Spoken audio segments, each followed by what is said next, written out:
Well, as you probably heard, Mitt Romney suspended his bid for the Republican nomination yesterday, saying that he continued it would make it easier for Hillary or Obama to win.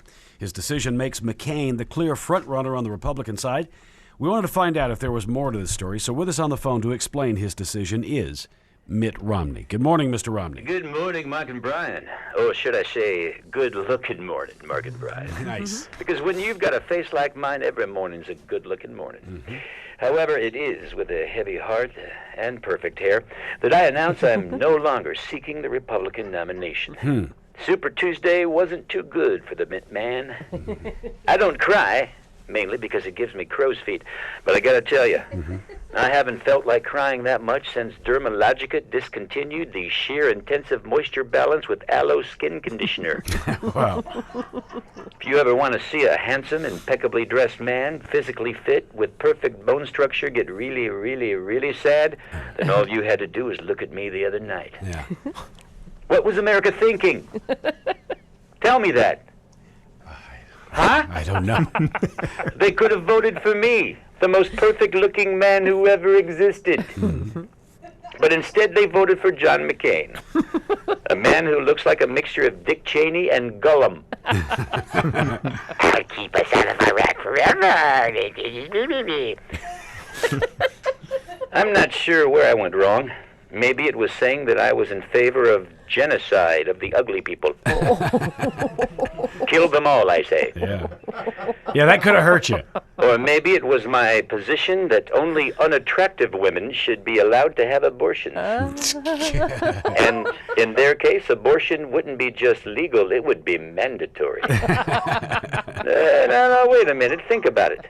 Ugly babies come from ugly teenagers who become ugly adults. And if you've ever been to a food court in a mall, then you know just how much better looking a few million abortions could make this country.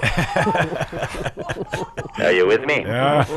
We're listening. Speaking of ugly babies, I wasted a lot of time out there on the campaign trail kissing ugly babies, shaking hands with ugly college kids, and taking money from ugly campaign contributors. I felt guilty because those ugly contributors should be using that money on microdermabrasions, cystic tans, hair transplants, gym memberships to make themselves look a little less repulsive. It's incredibly draining being around the ungood-looking. I'm not sure what you two look like, but I'm guessing you're a couple of real barkers yourselves.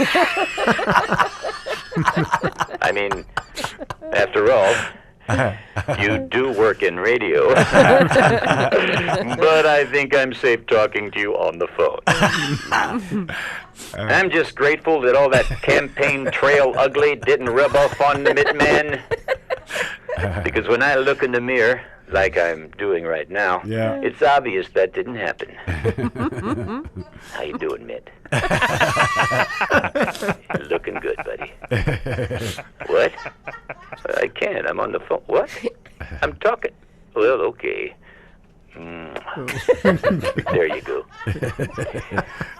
Maybe it's just as well I dropped out. After all, I would never have been able to find a running mate as hot as myself.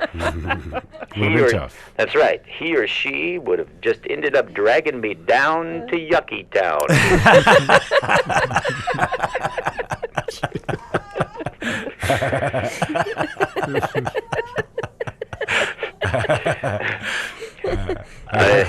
I thought about cloning myself so that I could be my own vice president.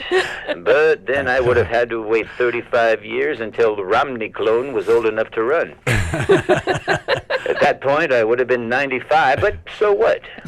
Due to my deal with the Mormon devil, I look even better now than I ever have, and I look better at 95 than I do right now. That's right. I'm like Merlin. I age backwards. That's what it is. Sure, I can't cast spells, but I'm better looking and can have more than one wife, so suck it. Before I go, I wanted to ask you about those Bon Jovi tickets again. Should we do that off the air, sir? Well, I'd buy them myself, but I spent all my money on a failed election bid. Find yourself tapped? Tapped. Yeah. Bon Jovi? Sure, Mr. Romney, thank you. Very good-looking morning to you. Thank you, sir.